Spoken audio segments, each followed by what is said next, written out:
සුබ දවසක් ඔයාට. අද මම ඔයාට කියලා දෙන්න යන්නේ වරදින්නේ නැතිව හරියටම පොල් කේක් එකක් හදාගන්නේ කොහොමද කියලා. ඉතින් මම මේ කියලා දෙන විදිහට මේ පොල් කේක් එක හදාගන්න ඔයාට අවරණ එකක් ඕන වෙන්නේ නැහැ.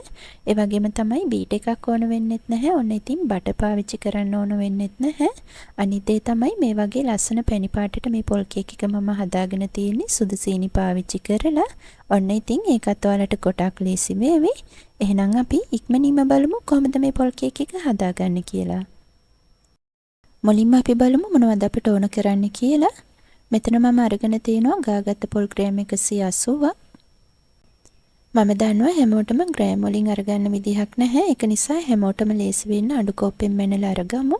ඉතින් පොල් ග්‍රෑම් 180ට අඬු කෝප්පේ පුරවලා පොල් කෝප්ප 3ක් අරගන්න. අඬු කෝප්පේ තද කරලා අරගන්න එපා. අඬු කෝප්පේ පුරවලා පොල් කෝප්ප 3 අරගන්න. ඒ වගේම පාන් පිටි ග්‍රෑම් 150ක් ඕන වෙනවා. ඉතින් පාන් පිටි ටිකත් අපි කෝප්පෙන් මැනලා අරගමු. පාන් පිටි ග්‍රෑම් 100 ඔයාලා කෝප්පේ පුරවලා මෙන්න මේ විදිහට අරගන්න. පාන් පිටි ග්‍රෑම් 50ට මෙන්න මේ වගේ ප්‍රමාණයක් අඬු කෝප්පෙන් අරගන්න. ඒ කියන්නේ අඬු කෝප්ප භාගයක්. තව අපිට සීනි ග්‍රෑම් 150ක් ඕන වෙනවා. ඉතින් සීනි ටිකත් ඔයාලා මෙන්න මේ විදිහට අඬු කෝප්පෙන් මැනලා අරගන්න. ඉතින් ඔයාලට පේනවා ඇති සීනි ග්‍රෑම් 100ට අඬු කෝප්පෙන් එකක් නෙවෙයි අල්ලන්නේ මෙන්න මේ වගේ ප්‍රමාණය. සීනි ග්‍රෑම් 50 අඬු කෝප්පෙන් භාගයකටත් වඩා ටිකක් අඩුවට අරගන්න. ඔයාලට පේනවා ඇති අඬු කෝප්පෙන් භාගයක් නැහැ ඊට වඩා චුට්ටක් අඩුවෙන් තමයි සීනි ග්‍රෑම් 50 තියෙන්නේ.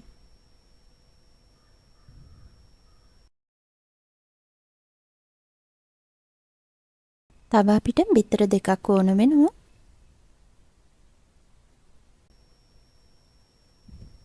තව මෙතන මම අරගෙන තියෙනවා රටෙන් දිගෙඩි 12ක් වගේ පුංචි කෑලි වලට කපාගෙන ඊට පස්සේ පුංචියට කපාගත්ත කජු ටිකක් අරගෙන තියෙනවා. ඒ වගේම පොල් කේක් එක සරස ගන්න කජු පෙති ටිකකුත් මෙතන මම අරගෙන තියෙනවා.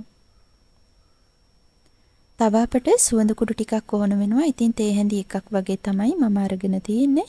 ඉතින් මේ සුවඳ කුඩු එක හදාගන්න එනසල් ගෙඩි 5ක් අරගත්තා. ඒ වගේම අඟල් භාගයක විතර කුරුඳු කෑල්ලකුත් අරගෙන මේ ටික හොඳට බෙදලා කුඩු කරලා අරගෙන තියෙන්නේ.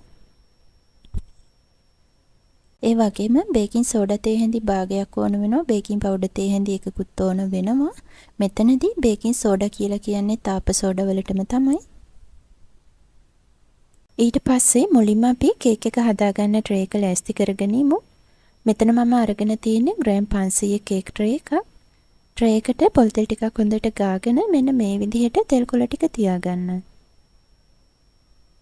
දැන් අපි සීනි කැරමල් එක හදාගෙන ඉමු.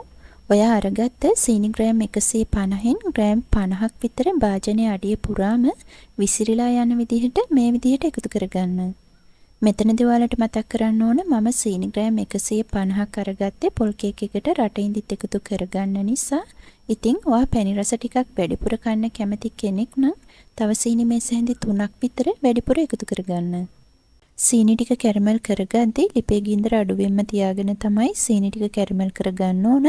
මොකද ගින්දර වැඩි වුණොත් එහෙම සීනි ටික කර වෙලා පැණි එකේ තිත්ත රසක් එන්න පුළුවන්. ඒ වගේම තමයි භාජනයේ වටේට කරකව ගන්න ගමන් ඔයාලට මෙන්න මේ විදිහට ලස්සනට සීනි ටික කැරමල් කරගන්න පුළුවන්. ඉතින් මෙන්න මේ වගේ හොඳට බුබුලු දානකම් ඔයාලා සීනි ටික කැරමල් කරගන්න. මෙහෙම කරගත්තාම තමයි ලස්සන පැණි පාට හදාගන්න පුළුවන්. මේ විදිහට සීනි ටික හොඳට උණු වුණාම වතුර කෝප් එකක් එකතු කරගන්න. ඉතින් මෙතනදී මම පාවිච්චි කරන්නේ ඇල් වතුර. ඔයා කැමති නම් උණු වතුර එකතු කරගන්නත් පුළුවන්. වතුර ටික එකතු කරගෙන කැරමල් ටික හොඳට මේ විදිහට දිය කරගන්න. ඊට පස්සේ ඉතිරි සීනි ටිකත් එකතු කරගන්න. අන්තිමටම එකතු කරගත්ත සීනි ටිකත් හොඳටම දිය වෙනකන් තියාගන්න. සීනි ටික හොඳට දිය වුණාට පස්සේ තව වතුර අඬු කෝප්ප භාගයක් එකතු කරගන්න. පැණි එක හොඳට උතුරන්න තියන්න. පැණි එක හොඳට උතුරන්න පටන් ගත්තට පස්සේ මේ වෙලේ අපි පොල් ටික එකතු කරගමු.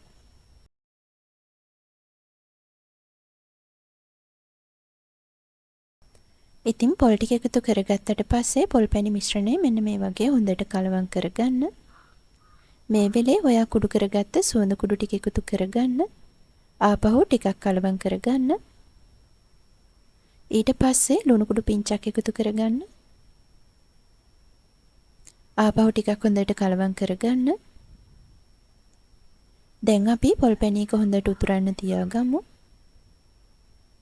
ඉතින් මෙතනදී ඔයාලා හොඳට මතක තියාගන්න ඕන අපි මේ පොල් පැණි එක හොඳටම වේලෙන්නම ලිපේ තියාගන්නේ නැහැ.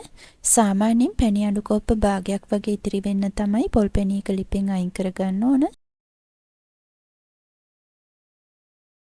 දැන් අපි පොල් පැණි එක හොඳට සීතල වෙනකම්ම නිවෙන්න තියාගමු.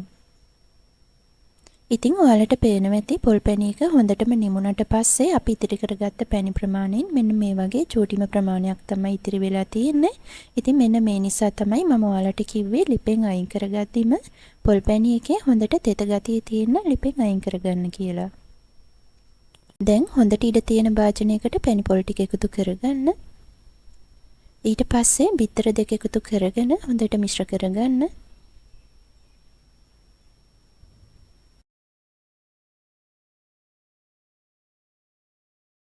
දැන් පොඩියට කපාගත්ත රටේ ඉඳි ටිකයි කජු ටිකයි එකතු කරගෙන ආපහු හොඳට කලවම් කරගන්න.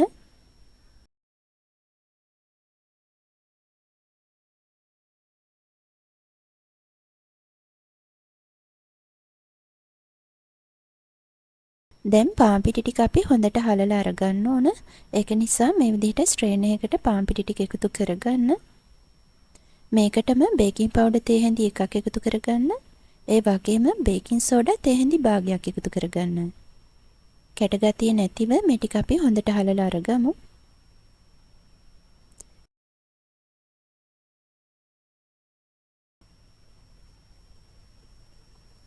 ඊට පස්සේ ආපහු හොඳට කලවම් කරගන්න.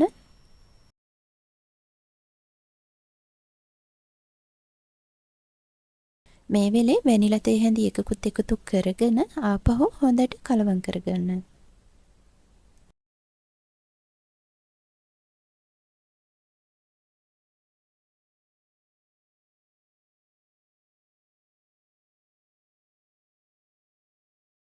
දැන් අපි කලින් ලෑස්ති කරගත්ත කේක් තැටියට පොල් කේක් මිශ්‍රණය මේ විදිහට එකතු කරගන්න.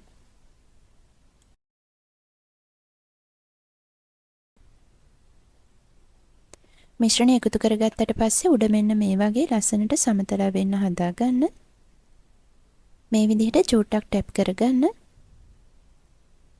ඊට පස්සේ ඔයා ඉතිරි කරගත්ත කජු පෙති ටික මෙන්න මේ විදිහට උඩින් තියාගන්න.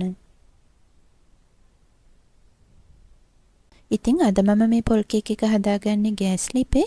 ඉතින් හොඳට ඉඩ තියෙන ටිකක් ඝනකම් භාජනයක් ලිපේ තියලා විනාඩි 10ක් විතර ලිපේ රත් වෙන්න තියන්න. ඒ වගේම භාජනයේ අඩියෙන් මේ වගේ රැක් එකක් තියාගන්න ඕන. භාජනය විනාඩි 10ක් ප්‍රීහීට් කරගත්තට පස්සේ තමයි ඔයාලා කේක් තැටිය භාජනෙන් තියාගන්නේ. ඒ වගේම තමයි ලිපේ ගින්දර ටික මෙන්න මේ වගේ අඩුවෙන්ම තියාගන්න ඕන. ඉතින් විනාඩි 40ක් අපි පොල් කේක් එක බේක් කරගන්න ඕන. ඉතින් විනාඩි 40ක් ගියාට පස්සේ ඔයාලා මෙන්න මේ විදිහට ඉරට්ටක් තියලා බලන්න තෙත ගතියට තියෙනවද කියලා. තෙත ගතියට නැත්තම් ඒ කියන්නේ පොල් කේක් එක හොඳටම බේක් වෙලා තියෙන්නේ. ඉතින් ලිපේ තියෙද්දිම රස්නේ පිටින්ම මේ වෙලේ ඔයාලා එක්ස්ට්‍රා ටිකක් තියෙනවා නම් චුට්ටක් ගා ගන්න. ඉතින් මේ විදිහට එක්ස්ට්‍රා ටිකක් ගාගත්තාම පොල් කේක් එකේ උඩ හොඳට ලස්සනට තෙල් ගතියට තියෙනවා. පොල් කේක් එක හොඳටම නිමුණට පස්සේ තමයි ඔයාට අවශ්‍ය තරමේ කෑලි වලට කපා ගන්න ඕන. ඔන්න ඉතින් වරදින්නේ නැතිව හරියටම ලස්සනට පොල් කේක් එකක් හදාගන්න විදිහ තමයි අද මම ඔයාලට කියලා දුන්නේ. ඉතින් ඔයාලත් මම මේ කියලා දුන්න විදිහට පොල් කේක් එකක් හදලා බලන්න. හදලා රස කොහමද කියලාත් මට කමෙන්ට් කරන්න. එහෙනම් ඉතින් තවත් වීඩියෝ එකකින් හම්බ වෙනකම් පරිස්සමින් ඉන්න.